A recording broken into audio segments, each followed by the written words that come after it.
पिता की सेवा ही असली मेवा। गांव के पनघट पर 4 औरतें पानी भरने आईं। पानी भरते भरते वे एक दूसरे की बातें करने लगीं। चारों के एक एक पुत्र थे। बातों बातों में उन्होंने अपने पुत्रों के गुणों का बखान करना प्रारंभ कर दिया। पहली औरत बोली, मेरा पुत्र बहुत सुरीली बांसुरी बजाता है। जो भी उसकी बांसुरी सुनता है मंत्रमुग्ध हो जाता है। मैं ऐसा गुणवान पुत्र पाकर बहुत प्रसन्न हूँ। दूसरी औरत बोली, मेरा पुत्र बहुत बड़ा पहलवान है। इस गांव में ही नहीं बल्कि दूर दूर के गांव में उसकी बहादुरी का डंका बजता है। ऐसा गुणवान पुत्र भगवान सबको दें। तीसरी औरत कहाँ पीछे रहती।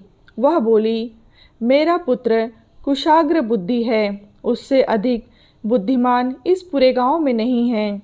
लोग अपनी समस्याएं लेकर उसके पास आते हैं। मैं ऐसा पुत्र पाकर धन्य हो गई। चौथी औरत ने सबकी बातें सुनी लेकिन कहा कुछ भी नहीं। इस पर वे औरतें उससे कहने लगी, बहन तुम भी तो कुछ कहो अपना। तुम्हारे पुत्र में क्या गुण है? कोई न कोई गुण तो उसमें अवश्य होगा। वह औरत बोली, क्या कहूँ बहनों, मेरे पुत्र में तुम्हारे पुत्रों की तरह कोई गुण नहीं है। उसकी बात सुनकर तीनों औरतों ने गर्व से अपना सिर उठा लिया।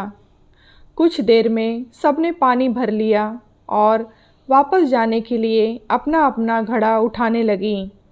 उसी समय पहली औरत का पुत्र हाथ में बांसुरी लिए वहाँ से गुजरा। उसने देखा कि उसकी माँ पानी से भरा घड़ा नहीं उठा पा रही है, किंतु वह यह अनदेखा कर बांसुरी बजाते हुए वहाँ से चला गया। दूसरी औरत का पहलवान पुत्र कुछ ही दूरी पर मुद्दर घुमा रहा था।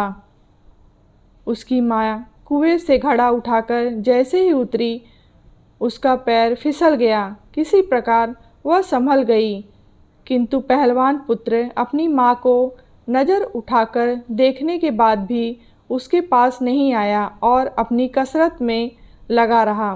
तीसरी औरत का पुत्र भी वहाँ से किताब पढ़ते हुए निकला।